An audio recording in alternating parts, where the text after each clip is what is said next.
கோப்பியம் உண்மையும் பின்னணியும். மக்களவை தேர்தல் தேதி அறிவிக்கப்பட்டு தேர்தல் களம் சூடுபிடிச்சிருக்கக்கூடிய நிலைமையில அரசியல் களத்தை இன்னும் சூடுபடுத்தும் விதமாக கர்நாடக மாநிலத்தின் முன்னாள் முதலமைச்சரான எடியூரப்பா மேல 17 வயதான சிறுமியின் தாய் கொடுத்த பாலியல் புகாரின் அடிப்படையில் அவர் மேல போக்சோ சட்டத்தின் கீழ் வழக்கு பதிவு செஞ்சிருக்கிறாங்க. அந்த பரபரப்பான சம்பவத்தை பத்தி இப்ப பார்க்கலாம். இன்றைக்கு பாலியல் சார்ந்த குற்றங்கள் ஒருபுறம் பெருகி வருகிறது என்றால், மறுபுறமோ அரசியல் களங்களில் பிறரின் நற்பெயருக்கு களங்கத்தை ஏற்படுத்தும் ஒரு ஆயுதமாக பாலியல் புகார்கள் கையாளப்படுகிறது. அப்படித்தான் கர்நாடக மாநிலத்தின் முன்னாள் முதல்வரும் பாஜக மூத்த தலைவருமான எடியூரப்பா மீது 17 வயது சிறுமி ஒருவர் கொடுத்த பாலியல் புகார் தொடர்பாக எடியூரப்பாவின் மீது பெங்களூரு போலீசார் போக்சோ சட்டத்தின் கீழ் வழக்கு பதிவு செய்திருக்கின்றனர். மக்களவை தேர்தல் நெருங்கும் நிலையில் இது பெரும் பரபரப்பை ஏற்படுத்தி இருக்கிறது. கடந்த 2 நாட்களுக்கு முன்பு பெங்களூரு சதாசிவநகர் காவல் நிலையத்தில் 52 வயதான பெண் ஒருவர் புகார் ஒன்றை அளித்தார். அதில் கடந்த ஜனவரியில் தனது 17 வயது மகளை 43 வயதான ஒருவர் பாலியல் துன்புறுத்தல் செய்த சம்பவம் தொடர்பாக சட்ட உதவி கேட்டு கடந்த பிப்ரவரி மாதம் முன்னாள் முதல்வரான எடியூரப்பாவை சந்தித்து பேசிய பொழுது, எங்களுக்கு உதவி செய்வதாக கூறி என் மகளிடம் தனியாக பேச வேண்டும் என தனி அறைக்கு அழைத்துச் சென்று பாலியல் அத்துமீறலில் ஈடுபட்டதாக புகார் கூறியிருந்தார். இந்த பரபரப்பு புகாரின் அடிப்படையில் சதாசிவநகர் போலீசார் எடியூரப்பா மீது போக்சோ சட்டப்பிரிவின் கீழ் வழக்கு பதிவு செய்தனர்.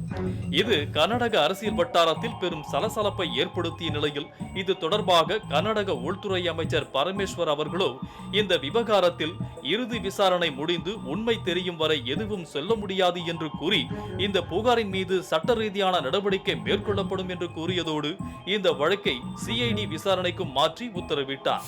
Yesterday night, maybe around 10 o'clock, one lady has registered has given a complaint to in Sadashinagar police station against Shri Yediyurappa, our former chief minister, saying that her daughter was molested and things like that.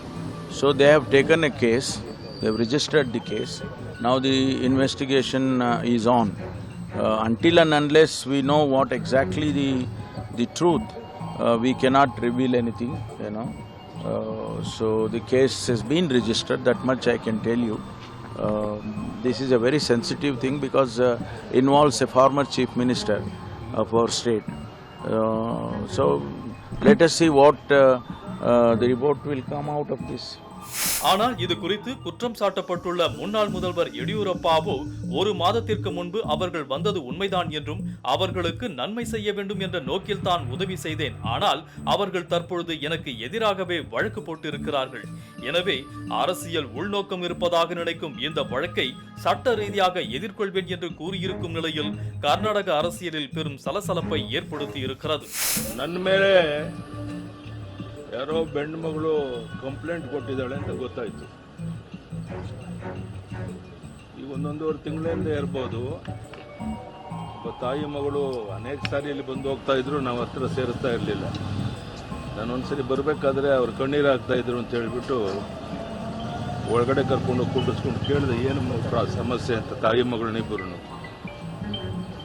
ನಮ್ಗೆ ತುಂಬ ಅನ್ಯಾಯ ಆಗಿದೆ, ಮತ್ತೊಂದು ಮಗದೊಂದು ಅಂತ ಹೇಳಿದ್ರು. ಆಮೇಲೆ ನಾನು ಪೊಲೀಸ್ ಕಮಿಷನರ್ಗೆ ಫೋನ್ ಮಾಡಿ ಇವ್ರಿಗೇನೋ ಅನ್ಯಾಯ ಆಗಿದೆ, ಸ್ವಲ್ಪ ನ್ಯಾಯ ಒದಗಿಸ್ಕೊಂಡಿದ್ದ ದಯಾನಂದಕ್ಕೆ ಫೋನ್ ಮಾಡಿ ಅವ್ರನ್ನಿಬ್ಬರು ತಾಯಿ ಮಗಳನ್ನಲ್ಲಿ ಕಳಿಸ್ಕೊಟ್ಟೆ. ಅದಾದಮೇಲೆ ನನ್ನ ಮೇಲೆ ಏನೇನೋ ಮಾತಾಡೋಕ್ಕೆ ಶುರು ಮಾಡಿದ್ರು. ಅಲ್ಲೇ ನಾನು ಹೇಳಿದೆ, ಇದು ಯಾಕೋ ಆರೋಗ್ಯ ಮನುಷ್ಯನ ಸರಿ ಇದ್ದಂಗೆ ಕಾಣಲ್ಲ, ಹೆಚ್ಚು ಮಾತಾಡೋ ಉಪಯೋಗ ಇಲ್ಲ ಅಂತ ಹೇಳ್ಬಿಟ್ಟು ನಾನು ಅವರನ್ನು ಪೊಲೀಸ್ ಕಮಿಷನರ್ ಕಳಿಸ್ಕೊಟ್ಟೆ. ಪೊಲೀಸ್ ಕಮಿಷನರ್ ಎಲ್ಲ ವಿಚಾರಣೆ ತಿಳ್ಕೊಳ್ಳೋಂಥ ಪ್ರಯತ್ನ ಮಾಡಿದ್ದಾರೆ. ಇದನ್ನು ಬೇರೆ ರೀತಿ ಮಾಡಿ ಈಗ FIR ಏನೋ ಆಗಿದೆ ಅಂತ ಹೇಳಿದ್ರು. ಅದನ್ನು ಕಾನೂನಂತೆ ಏನು ಬೇಕು ಎದುರಿಸೋಣ, ಅದು ಮಾಡೋಣ. ಆದರೆ ಯಾವ ರೀತಿ ಒಬ್ಬರಿಗೆ ಉಪಕಾರ ಮಾಡೋಕ್ಕೆ ಹೋದ್ರೆ ಈ ಥರ ಆಗುತ್ತೆ ಅಂತ ಸ್ವಲ್ಪ ಕಷ್ಟ ಇದೆ ಅಂತೇಳಿ ಸ್ವಲ್ಪ ದುಡ್ಡನ್ನು ಕೊಟ್ಟು ಕಳಿಸ್ತೇನೆ ನಾನು. கோப்பியம் உண்மையும் பின்னணியும்.